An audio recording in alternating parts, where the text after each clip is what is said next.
मित्र सुग्रीव, मैंने तुमसे कहा है कि तुम्हारा मित्र अब से मेरा मित्र होगा एवं तुम्हारा शत्रु मेरा शत्रु। किंतु शत्रु शब्द सुनते ही तुम्हारे मुख से अपने ही भ्राता बाली का नाम आया था सुग्रीव। हाँ श्री राम, दुर्भाग्यवश मेरा भ्राता ही मेरा शत्रु बन बैठा है। क्यों सुग्रीव? बाली का मन भ्रष्ट क्यों हुआ? मुझे बताओ मित्र। आपको नहीं बताऊंगा तो और किसे बताऊंगा? इस संसार में आप ही तो मेरे परम मित्र हैं।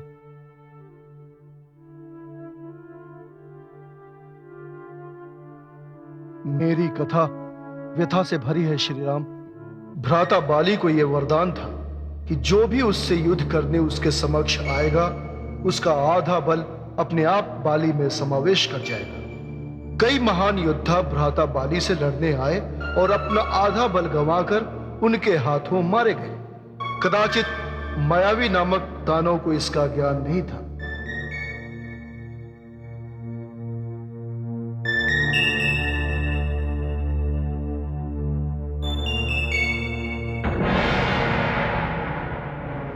ओ बाली, मैंने सुना है बड़ा घमंड है तुझे अपने बल पर। मैंने सुना है तूने कई छोटे मोटे योद्धाओं को पराजित करके स्वयं को अजय और महावीर मानने लगा है। आज मैं तुझे बल और शक्ति की परिभाषा बताने आया हूं। देख दुष्ट, आज मायावी तेरी क्या दशा करता है। बाहर निकल, बाहर निकल बाली। क्यों, भयभीत हो गया क्या? आजा बाहर।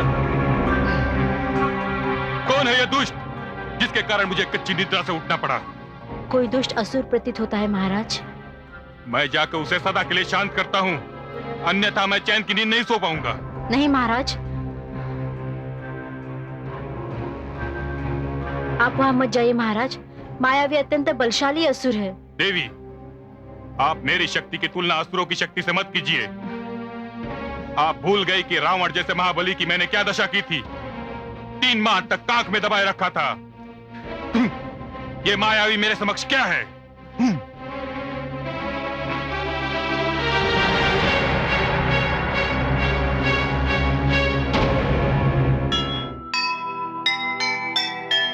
विधना का क्या खेल है, जहां खिला है फूल, उसी डाल पर उग रहा पीड़ादायक शूल। बाली और सुग्रीव दो एक माता के लाल, भाई भाई के लिए बन बैठा है काल, बन बैठा है काल। वरुण रख, यदि मैंने तेरे भवन में प्रवेश किया तो भवन में उपस्थित कोई भी नारी मेरे हाथों सम्मान की सुरक्षा नहीं कर पाएगी। बाहर आ कायर, बाहर आ।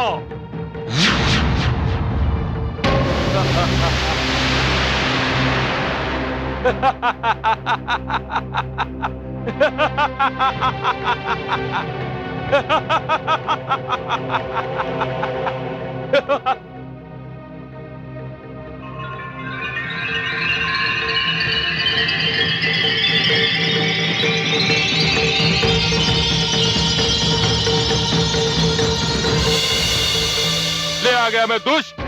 अब तेरे साथ जो होगा उसे स्मरण करने के लिए तू जीवित नहीं बचेगा। उसे सदा तेरा परिवार स्मरण करेगा। नेत्र खोल और देख, मैं ही तेरी मृत्यु हूं, मैं ही तेरा काल हूं और मैं ही तेरा जीवन का अंतिम क्षण हूं। बचा सकता है तो बचा ले अपने आप को मेरे प्रहार से। आजा।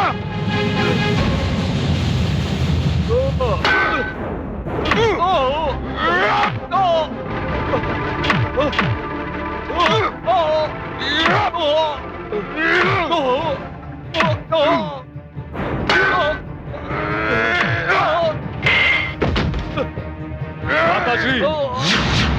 बस भ्राताश्री, बस बस भ्राताश्री, अब आप जाकर विश्राम कीजिए। मैं इस दुष्ट को देखता हूं। नहीं अनुज, इस दुष्ट ने मुझे ललकारा है। मेरे रहते हुए तुम्हें कोई कष्ट करने की आवश्यकता नहीं। भागता कहां है कायर? मैं सृष्टि की अंतिम सीमा तक तेरा पीछा नहीं छोड़ूंगा।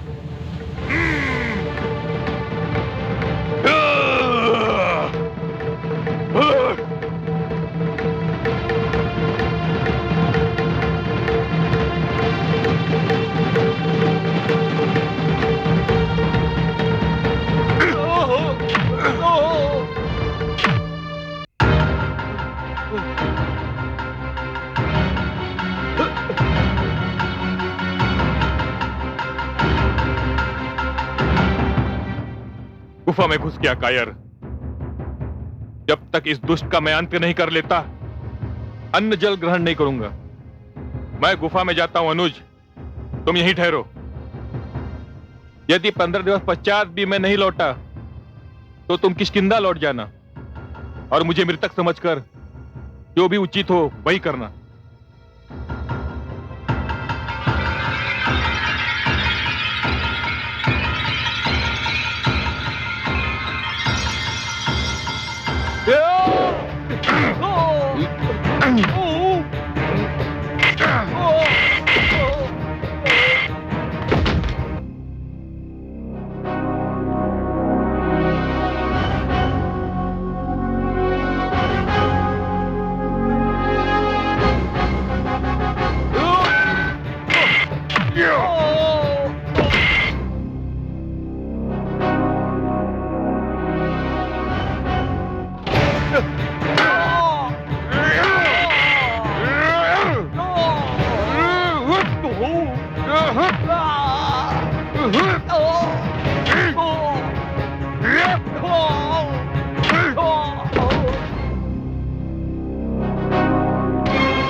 पंद्रह दिवस बीत गए।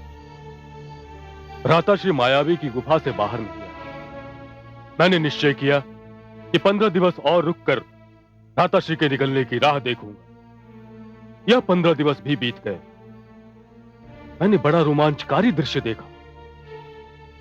गुफा से रक्त की धार बहकर बाहर आ रही थी। भ्राताश्री, भ्राताश्री, रक्त की धार बहती देखकर मैं समझा कि अवश्य ही गुफा में मायावी के और भी साथी रहे होंगे और उन सबने मिलकर भ्राताश्री का वध कर दिया है। यहाँ पे मायावी अकेला नहीं, उसका पूरा परिवार भी है।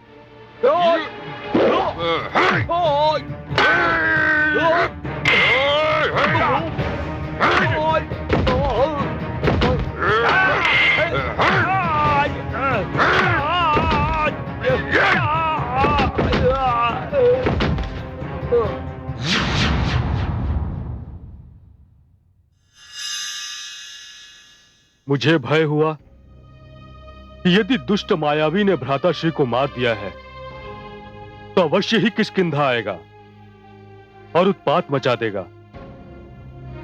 मैंने बहुत भारी पत्थर रखकर गुफा का मुंह बंद कर दिया।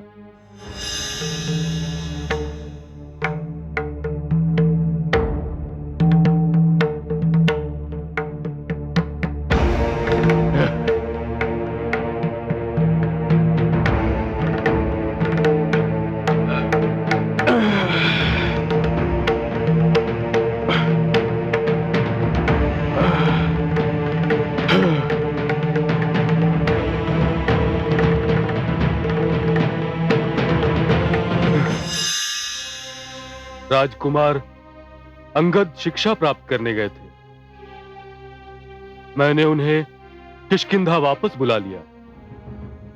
बड़ी कठिनाई से रोती बिलखती भाभी श्री तारा को शांत किया।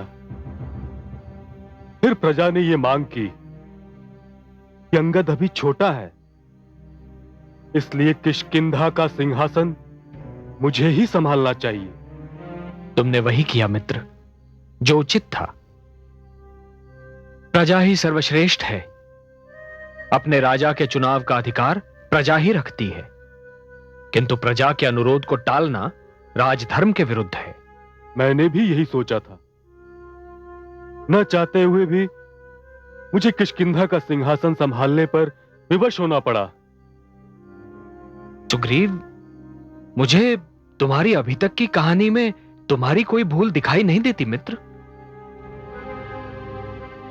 हां मित्र, मैं भी यही समझ रहा था कि मैं जो कर रहा हूं वही है जिसका मुझे भ्राताश्री ने 15 दिवस पश्चात करने का आदेश दिया था। परंतु मुझे यह ज्ञात नहीं था कि भ्राताश्री बाली जीवित हैं। मायावी और उसके साथियों का वध करने के पश्चात बड़ी मुश्किल से भ्राताश्री ने उस पत्थर को हटाया जिससे मैंने गुफा का द्वार बंद कर दिया था। और ठीक उस समय जब मैं सिंहासन पर बैठने वाला था, वे लौट आए।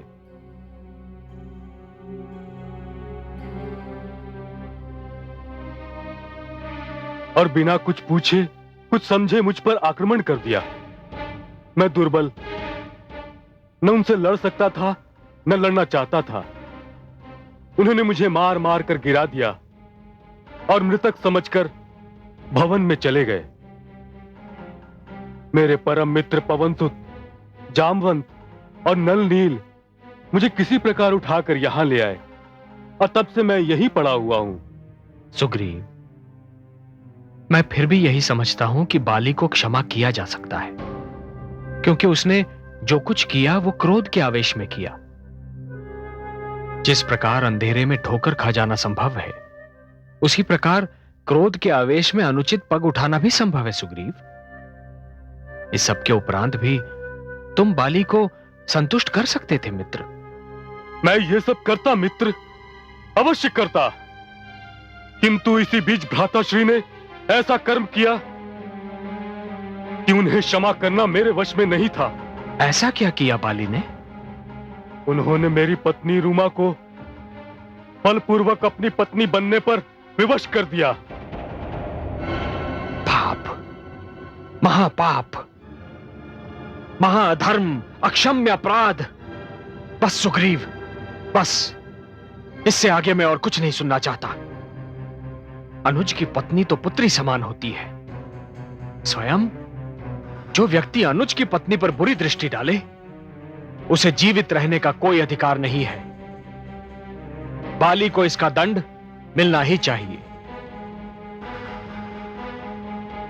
बाली को इसका दंड मिलेगा सुग्रीव, और वो दंड उसे मैं दूंगा। परंतु मित्र, मैं बता चुका हूं कि उससे युद्ध करना असंभव है। उसे जो वरदान मिला है उसके कारण कोई भी उसके समक्ष नहीं जा सकता, आप भी नहीं। उसके समक्ष तुम ही जाओगे सुग्रीव, और उससे युद्ध भी तुम ही करोगे। मैं कहीं दूर रहूंगा, बाली को छिप कर मारूंगा। छिपकर? ये तो मर्यादा के विरुद्ध होगा, और संसार आपको मर्यादा पुरुषोत्तम कहता है। अन्याय, अत्याचार एवं पाप का विनाश ही पुरुष की मर्यादा का आरंभ है एवं अंत भी। मर्यादा की परिभाषा ही यह है कि किसी भी मूल्य पर पाप का विनाश किया जाए। सुग्रीव, बाली ने जो किया है, यदि उसकी अनदेखी हुई तो संसार में पारिवारिक संबंधों के सम्मान पर संकट आ जाएगा। इस संकट की संभावना को मिटाने के लिए हर कार्य उचित है। पापी को दंड देने के लिए यदि राम को अपनी मर्यादा त्यागनी पड़े तो वो भी उचित है। सुग्रीव, उसके पाप के समक्ष मेरी मर्यादा का क्या महत्व है?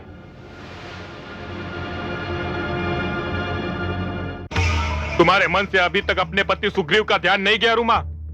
भूल जाओ उसे। तुम उसके पास नहीं जा सकती और वो तुम्हारे पास नहीं आ सकता। यदि सुग्रीव उस दिन उस पर्वत पर जाके नहीं छिपता, जिस पर्वत पर शाप के कारण मैं नहीं जा सकता, तो उसका अंत कब का हो चुका होता। मैं तो उस दिन की प्रतीक्षा में हूं, जिस दिन वो उस पर्वत से नीचे आए। मैं आ गया हूं भ्राता, मैं आ गया हूं। बाहर निकलो। यदि तुम अपने धर्म से विमुख हो सकते हो, तो अनुज भी अपने धर्म से विमुख होने के लिए विवश है। आज सदा के लिए निर्णय हो जाएगा कि तुम अपने पाप के साथ जीवित रहना चाहते हो या मैं अपने न्याय के साथ। मैं तो समझा था कि सुग्रीव मृत्यु के भय से पर्वत से नीचे ही नहीं उतरेगा, परंतु यह मैं भूल गया था। इसका अंतिम समय आ गया हो। भाग्य स्वयं उसे मृत्यु के द्वार पर ले आता है। प्रतीक्षा करो सुग्रीव, मैं निर्णय करने आ रहा हूं। महाराज, आप वहां मत जाइए।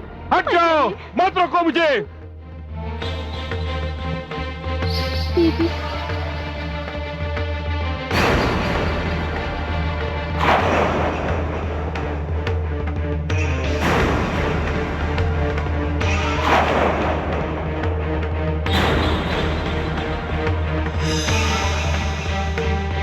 मूर्ख, तुझे तो यह भी ज्ञात नहीं कि तेरी मृत्यु तुझे यहाँ ले आई है। तुम तो पहले ही मर चुके हो भ्राताश्री। जिसने अपना धर्म त्याग दिया हो, वो जीवित होते हुए भी मृतक के समान है। ये कटु बातें करने वाली जीविया हमेशा के लिए शांत हो जाएगी।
कोई अंतर नहीं, दोनों एक से लगते हैं।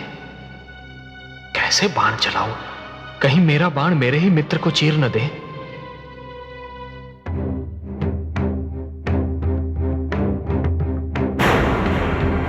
मैंने सुना था कि 2 धनुषधारी तेरे नए मित्र बने हैं।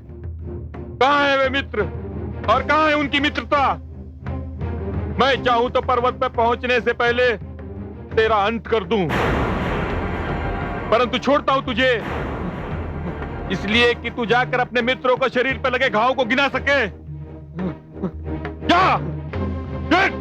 हिट!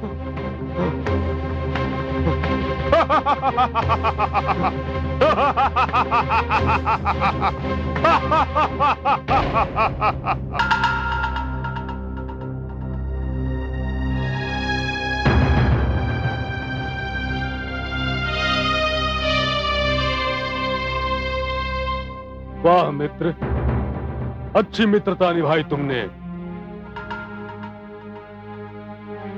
यदि मुझे इस प्रकार अपमानित करना था तो वहां भेजा ही क्यों था? मुझे दुख है मित्र, किंतु मैं स्वयं को विवश पा रहा था। तुम दोनों के रूप में इतनी समानता है कि मैं पहचान ही नहीं पाया कि तुम दोनों में बाली कौन है।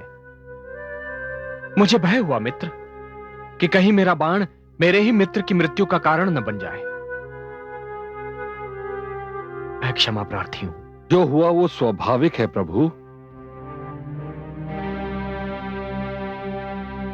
बाली और महाराज सुग्रीव में अंतर करना बहुत कठिन है, परंतु अब ये अंतर मिट जाएगा। कैसे पवनसुत? मैं ये माला आपके गले में डाल रहा हूं। ये आपकी पहचान होगी और विजय माला भी सिद्ध होगी। धन्यवाद पवनसुत, तुमने एक बहुत बड़ी समस्या हल कर दी। मित्र सुग्रीव, तुम फिर जाओ, बाली को ललकारो और विश्वास रहे, अब भूल नहीं होगी।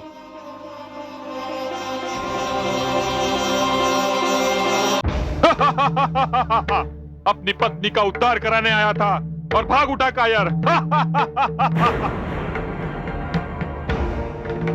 बाहर आओ भ्राता बाली, बाहर आओ। ये फिर आ गया।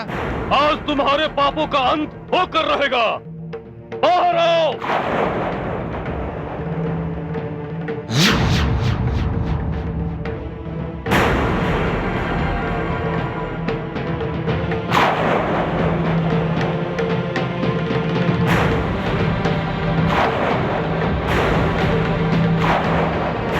फिर आ गया दुष्ट। अब तो मुझे पूर्ण विश्वास हो गया है कि तेरी मृत्यु बार बार ढकेल कर मेरे द्वार पर ला रही है।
तुमने छल किया है राम, तुमने छिपकर मुझ पर बाण चलाया है, तुम मुझे छलकार बताओगे बाली?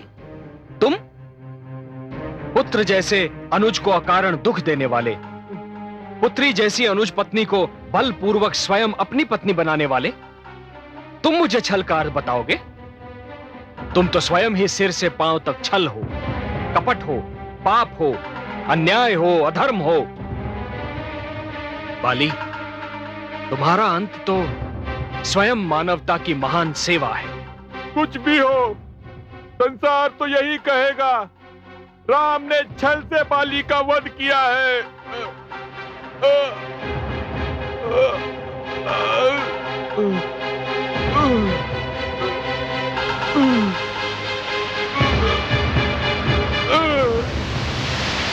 भ्राताश्री, भ्राताश्री,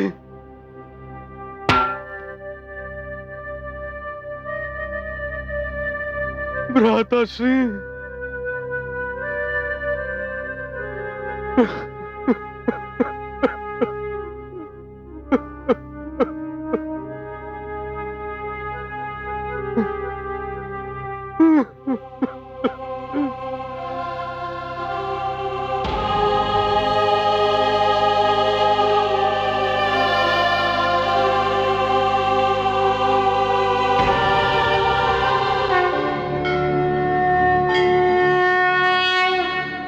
बाली ने मरते मरते जो कहा, क्या वो सत्य नहीं है देवाधिदेव?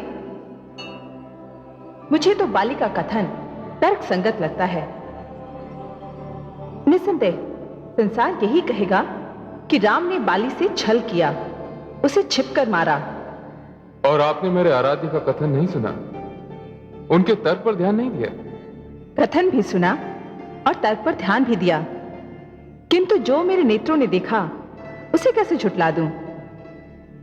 आपके आराध्य सर्वशक्तिमान हैं, विष्णु हैं, चाहते तो सामने आकर भी बाली का वध कर सकते थे। फिर वरदान के महत्व का क्या होता दी? मैं समझी नहीं भोलेनाथ। यदि वे विष्णु बनकर सामने आते और उसका वध कर देते, तो इसका अर्थ यह होता कि बाली को जो वरदान मिला था उसका कोई महत्व नहीं। वरदान का शब्द निरर्थक हो जाता। यदि वरदान इतनी सरलता से नकार दिया जाता तो ना कोई फिर वरदान मांगता, ना कोई वरदान देता। संसार वरदान पर सिर्फ विश्वास करना ही छोड़ देता। वरदान प्राप्त करने के लिए जो श्रम किया जाता है, जो घोर तपस्या की जाती है, उसका महत्व ही समाप्त हो जाता। मेरा ध्यान इस ओर नहीं गया था देवाधिदेव। और देवी ये भी मत भूलिए कि राम इस बार धरती पर मानव बनकर अवतरित हुए हैं। मानव की सीमाएं होती, मर्यादा होती। मेरे आराध्य को जो करना था वो इन्हीं सीमाओं के भीतर रहकर कर सकते थे, और उन्होंने वही किया, क्योंकि वे मर्यादा पुरुषोत्तम हैं। आप बुद्धि के स्रोत हैं देवाधिदेव, ज्ञान का भंडार हैं।